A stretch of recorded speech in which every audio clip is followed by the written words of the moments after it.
Her and her mother and her sister had like this big cry fest after that. Like, oh God, I'm so sorry I did this to you, and I know it's not about... The Met expects advisors to assist students in their emotional growth and well-being. And the Met provides support so advisors will be successful in their roles as counselors. The way I look at my job with my staff is I'm kind of like their advisor, which means that my job is to support them. If there is a weakness that they have around math or something, for instance, someone just asked me about trying to find an internship for a student in a certain way. I help make the connection for it. I help them find resources. I coach them in terms of their working with children and with parents too. So I'm much more a coach than a principal. We're much more a team. There's no way that the woman who gave birth to you and is raising you should be disrespected. There's no way. If you have your own child, you want him to be a lifelong learner. You want him to be passionate.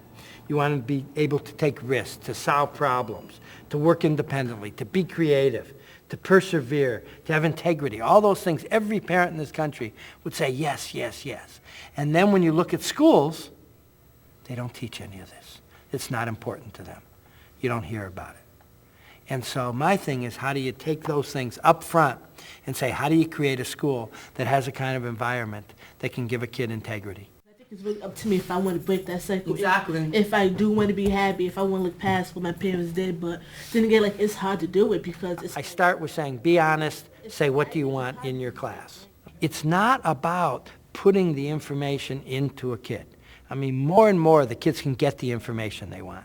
It's really what I think the old definition of a teacher should be. It's about motivating the kid. It's about supporting the kid. It's about coaching the kid. And they say, the boys go to Jupiter to get more stupider. The girls go to college to get more knowledge. You heard that before? That strikes a chord. That doesn't strike a chord. Because it seems like traditionally, and even according to this, women, mainly single women, are raising their sons to be stronger in body versus stronger in mind.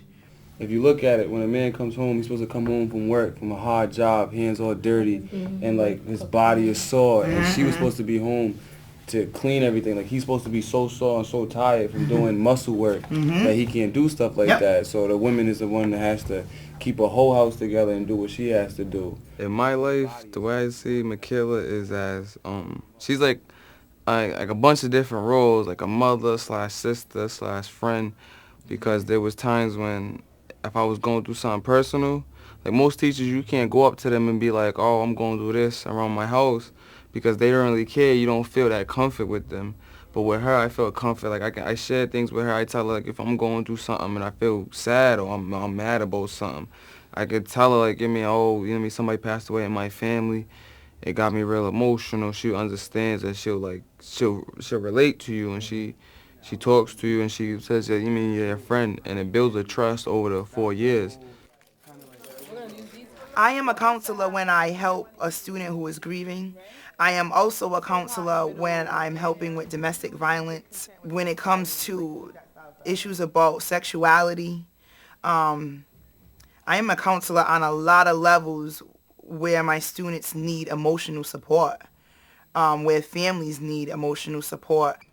My family, like my mom, she always told us to be together. Like togetherness was her big thing, and like my job to her, like from what I understand, is to go through life. Basically, it's setting an example and showing my mom and my brothers that it is possible to do whatever you put your mind to. This is the times where, all the bad stuff happens to you. You learn so much during your teenage years. And Makala was there for me a lot, But, Makala really cares about us. And, like, that's motivation for me to do what I have to do, too. Because, she pushes us a lot. And she knows that we could do so much more. I gained, so much knowledge from her teachings, personal, school level. Like, she's always been there for us, like every single one of us in the advisory. I want them to be able to be independent thinkers, independent learners, be able to use the world around them as a resource, be able to question people about certain things. I'll know that they're able to succeed in this world, because if you're independent, you're able to do for yourself.